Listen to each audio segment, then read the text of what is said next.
7 राज्यों की 13 विधानसभा सीटों पर हुए उपचुनाव के नतीजे आ गए हैं। केंद्र की सत्ताधारी भाजपा को इस चुनाव में नुकसान हुआ है।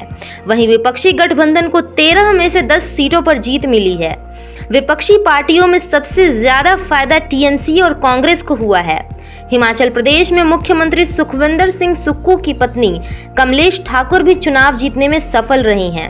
लोकसभा चुनाव के बाद हुए पहले चुनाव पर सबकी नजरें टिकी थीं। आइए जानते हैं कि 7 राज्यों में नतीजे कैसे रहे, किस राज्य में किस पार्टी को फायदा हुआ और किसे नुकसान हुआ है, कहां दल बदल कराना पार्टियों के लिए फायदे का सौदा रहा, कहां विधायकों के दल बदल कराने के बाद भी पार्टियों को सफलता नहीं मिली। आइए जानते हैं किन किन राज्यों में उपचुनाव के नतीजे आए हैं। शनिवार को जिन विधानसभा सीटों पर उपचुनाव के नतीजे आए हैं उनमें बिहार की रुपौली, पश्चिम बंगाल की रायगंज, रानाघाट दक्षिण, बागदा और मणिकतला, तमिलनाडु की विक्रवंडी, मध्य प्रदेश की अमरवाड़ा, उत्तराखंड की बद्रीनाथ और मंगलोर, पंजाब की जालंधर पश्चिम और हिमाचल प्रदेश की देहरा, हमीरपुर और नालागढ़ विधानसभा सीट शामिल हैं।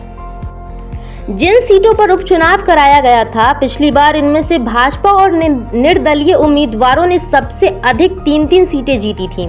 दूसरे स्थान पर कांग्रेस ने 2 सीटें जीती थीं। वहीं टीएमसी, बसपा, जदयू, आप और डीएमके के एक उम्मीदवार विजयी हुए थे। पश्चिम बंगाल में टीएमसी ने भाजपा को दिया बड़ा झटका। जिन राज्यों में उपचुनाव हुए थे उनमें सबसे ज्यादा 4 सीटें पश्चिम बंगाल की थीं। यहां 3 सीटों रायगंज, रानाघाट दक्षिण और बागदा में भाजपा के मौजूद विधायकों ने पाला बदलने के कारण उपचुनाव हुए। वहीं मनकतिला में टीएमसी विधायक के निधन के कारण उपचुनाव जरूरी हुआ। आज नए नतीजे में राज्य की सत्ताधारी टीएमसी ने भाजपा को बड़ा झटका दिया है। जिन 4 सीटों पर अभी उपचुनाव हुए उनमें 2021 के विधानसभा चुनाव में भाजपा ने 3 सीटें जीती थीं, जबकि एक टीएमसी के खाते में गई थी। इस बार सभी 4 सीटें तृणमूल ने कब्जा ली हैं।